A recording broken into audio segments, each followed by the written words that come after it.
Welcome to Prajakshetram. TDP, Janasena పార్టీలు YCP ప్రభుత్వ వ్యతిరేకతను నమ్ముకుని రాబోయే ఎన్నికలకు సిద్ధం అవుతుంటే, వైసీపీ మాత్రం ప్రధానంగా సంక్షేమం, సామాజిక సమీకరణ అస్త్రాలతో ఎన్నికలకు సిద్ధం అవుతుంది. రాబోయే ఎన్నికలకు అభ్యర్థులను ముందుగానే ప్రకటిస్తున్న వైసీపీ అంతర్గత సర్వేల ఆధారంగా భారీగా మార్పులు చేర్పులతో అభ్యర్థులను ఎంపిక చేస్తున్నారు.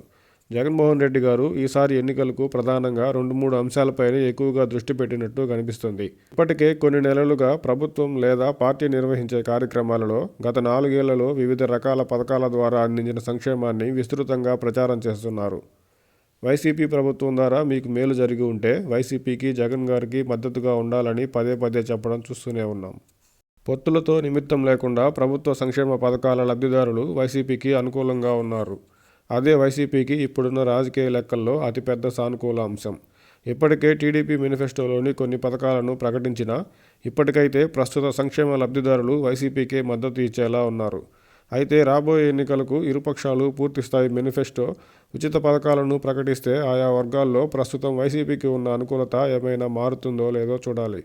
టికెట్ల విషయంలో వైసీపీ చేస్తున్న మార్పులు చేర్పులు నిశితంగా పరిశీలిస్తే సామాజిక సమీకరణాల మేళవింపు క్షేత్రస్థాయిలో చేస్తున్నట్టు అర్థమవుతుంది.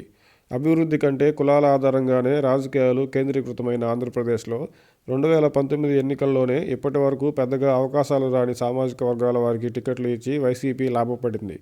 ఇప్పుడు అదే వ్యూహాన్ని మరింతగా అమలుపరిచేందుకు వైసీపీ అధినాయకత్వం సిద్ధమైంది. అందులో భాగంగానే అత్యంత సన్నిహితులుగా ముద్రపడిన నేతలకు, సొంత సామాజిక వర్గ నేతలకు సైతం టికెట్లు నిరాకరిస్తూ ప్రధానంగా బీసీలకు, అందులోనూ ఇప్పటి వరకు పెద్దగా రాజకీయ అవకాశాలు లేని వారికి టికెట్లు కేటాయిస్తున్నారు. వైసీపీ చేస్తున్న ఈ సామాజిక సమీకరణ ఈసారి ఎన్నికల్లో వైసీపీకి ఏ మేరకు ఉపయోగపడుతుందో చూడాలి.